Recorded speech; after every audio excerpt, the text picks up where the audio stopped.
I disobeyed the wheel's demands at the end of the Fade video and did Viper instead, and while I did get this lovely comment suggesting I do Neon next, and this weirdly ominous one suggesting the same, I'm afraid Cosmonaut got here first, and so Harbor's next. We don't do democracy here. We do first come first served because it's easier for me. Starting with the face print, I used a mixture of Qui-Gon and Kanan's face as the base. Kanan had a pretty much perfect base to start with, especially his beard and mouth, but because this is the blind version of him, the eye prints obviously needed changing, and Qui-Gon's filled that gap as well as anyone could. I thought Qui-Gon's beard would be better, which is why I used his eyes as a base instead of anyone else's, who probably would have worked just as well. Beyond that, the face print was just very normal, with no feature really noteworthy enough to use as a recognition crutch. He's just a really handsome dude with a beard and strong cheekbones. I did change his eye position to face a bit to the side because that's where the camera would be, but his expression was pretty neutral in the reference pose anyway, so I didn't need to do much beyond that. I then decided on his hairpiece, which was a simple enough decision. I just used Han Solo's hairpiece, shrunk it down slightly on the y-axis, and threw this hairpiece in horizontally flipped so that he has that little fringe on the left side of his face, which I thought was an important enough detail to include. His hair is a bit bulkier than it probably should be, but it's pretty normal that minifigure hairs are exaggerated in size like this, so it didn't bother me too much. His torso print was surprisingly difficult, but not because of the colors this time. The problem with it was that when you look at Harbor's in-game model, there's a lot of detail that's specifically contoured to his human chest shape. Like, look at those shoulder blade areas of the vest he's wearing and those grey squares on them. These are details I think are needed for color balance reasons, but if you try to morph them into a minifigure torso, it's really difficult. This is because minifigures are pretty much the inverse shape of this, in the sense that it tapers in at the top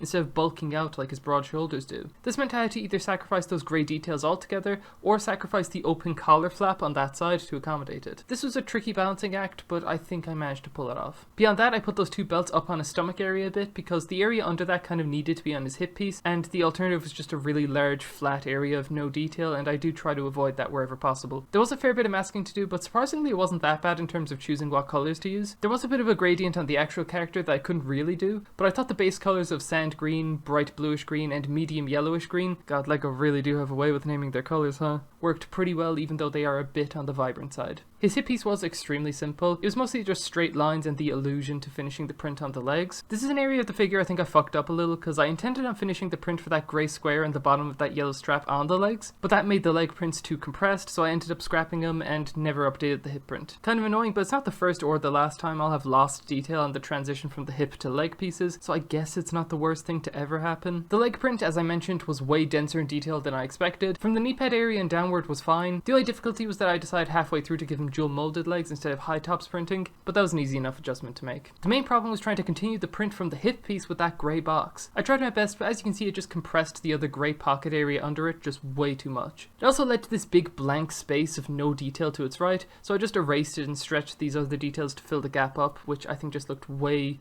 better, even though we did lose some detail in the process. His left leg was just a copy and paste as a result of this lost detail. I don't think I really need to mention this every time, because you can piece together that they're the same, but in this case at least it wasn't originally the plan, so I thought I'd mention it. I then did the pose next instead of jumping into his arm prints, because his right arm has a huge, super detailed tattoo on it that I had a sneaking suspicion would be lost in the final render, so I did the pose first to save me the heartbreak, and sure enough it would have, so dodged a bullet there. I also finally figured out how to detach his limbs so I can actually pose them in the way that I want to, but I found that they get super warped when I rotate them too much, so that's just a problem I'll have to figure out in the future, I guess. I think it has something to do with the parent objects of the limbs, but I don't know how I can fix that because of the way the Mechafig add-on is structured. Who knows, maybe eventually this whole Blender thing will make sense to me, but today's not that day. I then did the printing for just his left arm because I knew it'd be visible on the actual render. This was a pretty nice little print, nothing too crazy. I had a really good reference sheet for the tattoo, so this was as handy as it could be, and the small print on his forearm was a little tricky because of how small and detailed it was, but it was manageable. The adjustments involved me just doing the same HDRI rotation trick as with Ballistic. Hopefully I'll figure out a way to do this properly eventually, but for now it was fine, I guess. I needed to blend his arm into the picture like scale and shadows wise, before erasing the scope from the gun accessory to try and mimic the bulldog's shape. Finally I needed to do the same thing I did with Astra, where I just warped the special effects directly from the reference image. This didn't feel great, and I'm not fully convinced it looks great either, but it at least flows properly on the top and around his forearms, so it's fine I think. And with that, there you go, the final image. Pretty happy with the outcome, although I will say that because of the vibrant colours used all throughout, it kind of made him feel a little Aquaman-y in the way that he's just a little goofy looking. The in-game model doesn't really have this because it has some dark gradients throughout and some slightly darker base colours, but I think this was as good as I could have gotten it, so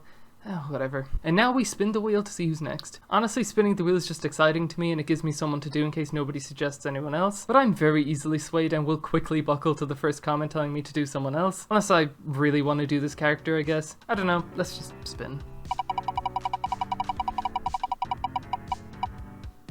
Oh, Cypher. Okay, cool.